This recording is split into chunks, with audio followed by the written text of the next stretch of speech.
Oh boy, this video is gonna get demonetized and deranked faster than you can say demonetized and deranked. Why? Well, we have to talk about the Joker and the problem of a mass shooting that happened where a guy dressed like the Joker. And now, because woke media loves pushing the narrative of incels, we now have this bit of news from the Daily Wire. Joker controversy gets serious. U.S. military warns of threats of incel violence at Joker screenings. Okay, let me ask you this question. For one, why? Why do they think this is a real threat?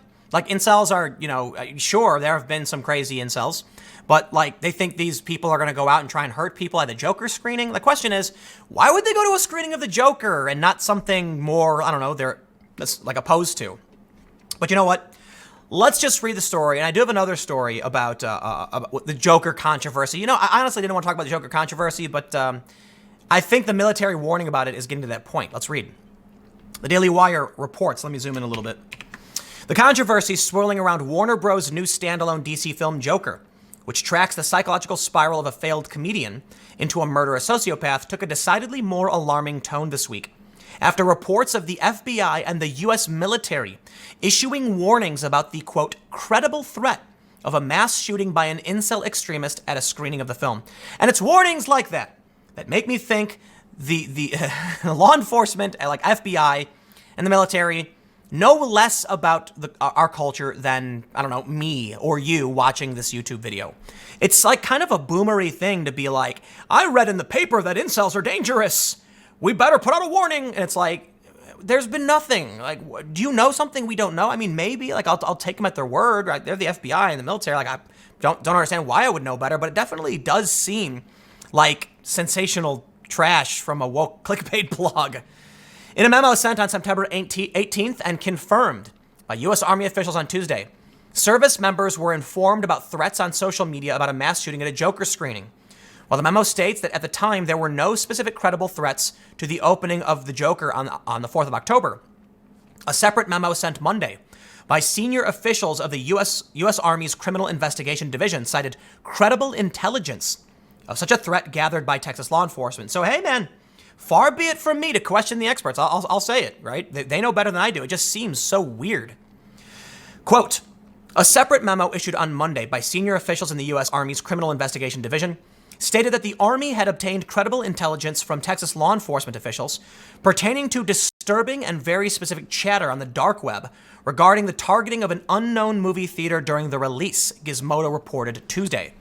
An Army spokesperson told Gizmodo that military officials send out similar warnings routinely because the safety and security of our workforce is paramount. So it doesn't sound like they're talking about civilian threats. They're talking about their own military servicemen. We want our workforce to be prepared and diligent on personal safety both inside the workplace and out, the spokesperson explained. Posts on social media have made reference to involuntary celibate extremists replicating the 2012 theater shooting in Aurora, Colorado, at screenings of the Joker movie at nationwide theaters. The September 18th memo published by Gizmodo reads, this presents a potential risk to DoD personnel and family members, though there are no known specific credible threats to the opening of the Joker on the 4th of October. I have to say, this might actually hurt the opening. I mean, this story is being picked up by Gizmodo. It's being published by the Daily Wire. How many people really want to go to an opening screening of the Joker now? Most people probably won't think twice, but enough people might say, I'm going to wait. That could be bad. I hear the movie's really good. I guess we'll see. I'm definitely going to see the movie, though. Incels are individuals who express frustration from perceived disadvantages to starting intimate relationships, the memo continues. Incel extremists idolize violent individuals like the Aurora movie theater shooter. They also idolize the Joker character, the violent clown from the Batman series, admiring his depiction as a man who must pretend to be happy, but eventually fights back against his bullies. Well, that doesn't really sound like the Joker. I think the Joker is just a crazy guy who gasses people to make them laugh, but that's, a different thing. The memo then provides instruction on how to be vigilant at theaters. When entering theaters, identify 2 escape routes, remain aware of your surroundings, and remember the phrase, run, hide, fight. It explains, run if you can, if you're stuck, hide, and stay quiet. If the shooter finds you, fight with whatever you can. Let me just state, I don't care where you are or what you're doing or why.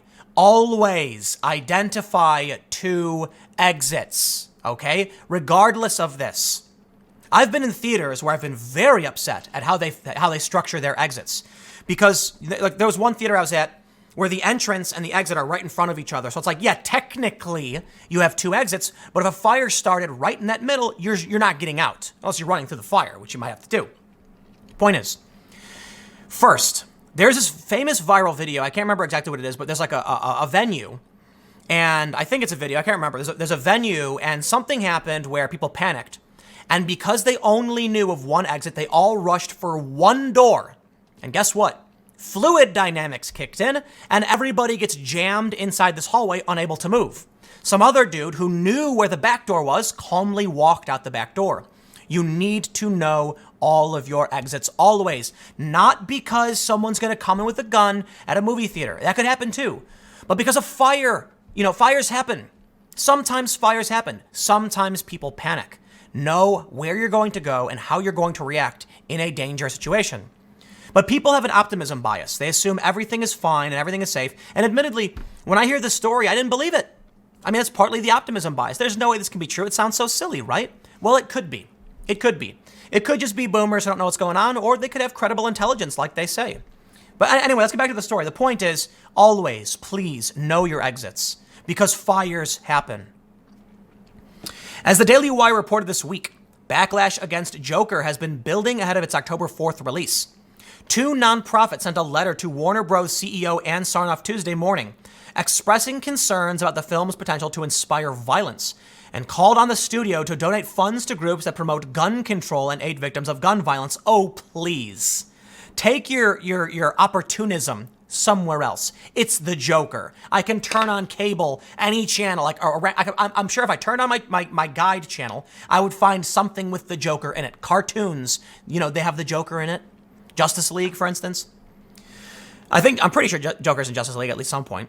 5 family members of victims of the mass shooting in Aurora, Colorado in July 2012, which took place during a screening of The Dark Knight Rises, signed the letter, including Sandy and Lonnie Phillips, the founders of the nonprofit Survivors Empowered. We are calling on you to be part of the growing chorus of corporate leaders who understand that they have a social responsibility to keep us all safe.